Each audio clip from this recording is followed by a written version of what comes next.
So an LPVO, it's a low power variable optic. It's basically a scope that can go from 1 power up to 6, 8, 10 power. The shooter has the capability to zoom in or zoom out, or mag in or mag out. The LPVO, in tandem with the AR platform, you're able to detect threats at a very long distance versus a red dot. You have the capability to really reach out and touch somebody if you need to, but at the same time, you're able to engage targets from 5, 10, 15, 20 yards extremely effectively with no loss of capability.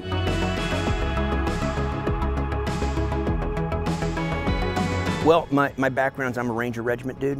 One of the things that we saw after Grenada and then Panama, which I did both combat jumps, was that we needed the ability to be able to engage targets and actually, better yet, identify targets across a runway. So normal runway distances are about 50 to about 100 meters wide. They're long, obviously. They can be, half a mile to well over a mile. You need the ability to be able to, before you move your people, you need to be able to see what's in front of you and what's down there. So we said we needed that capability. Well, back in those days, there were just fixed, optics, fixed magnified optics, and there were basically high-powered optics that were at a fixed early range, say 2.5, and then they maxed out at about 10, So those were good to be able to see, but I also needed the ability to assault.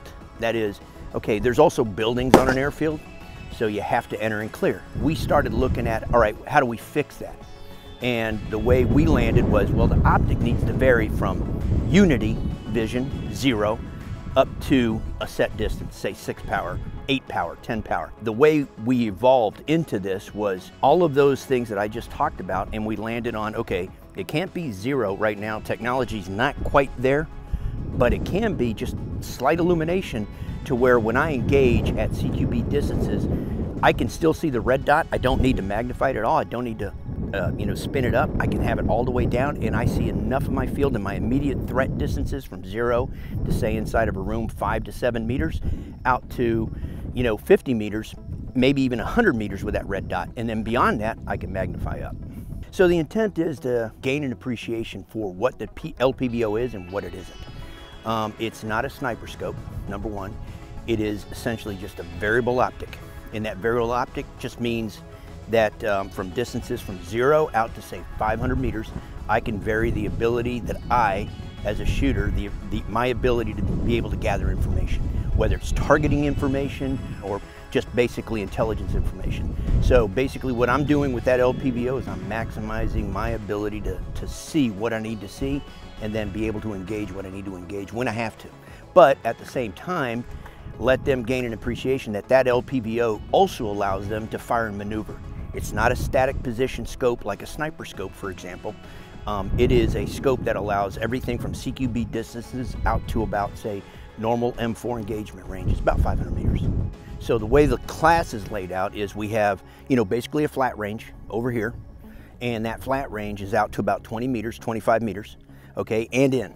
So, we got half the class split up to learn to engage 25 and in, and also engage on the move, because this is, a CQB optic. So they've got to engage on the move. So that's on this side, the flat range. Over where I'm at on the long distance range, I've got targets set from 96 meters out to about 505 meters. So understanding you got to get out of the glass to look and see what I'm shooting at and go, okay, that's a little bit further, I'm going to need to scope up to about 3. And then get back on the glass, scope it and go, yep, that's about 300 meters, and then I shoot it. So the goal is that they're actually putting together everything we're teaching here at the very end in a fire and maneuver exercise that allows them to engage targets from the immediate threat all the way out to 500 meters.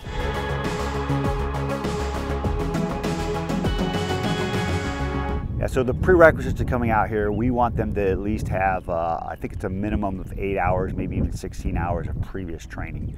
We want them to have that ability to properly manipulate the gun and the firearm, along with being able to accurately hit the target. So I think the biggest thing that we take away when we see students coming out here and training is the fact that we know that there are more guns in America than there are people.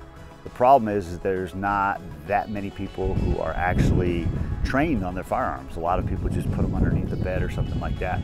And even people who are trained, they don't train enough. So when I see, you know, average citizens coming out at higher levels, training on their firearms, you know, the key there is safety. You know, knowing that people who are coming out here are, you know, good citizens, the fact that they could potentially, you know, stop a threat somewhere is just really a great feeling, knowing that we are that much more protected in the community.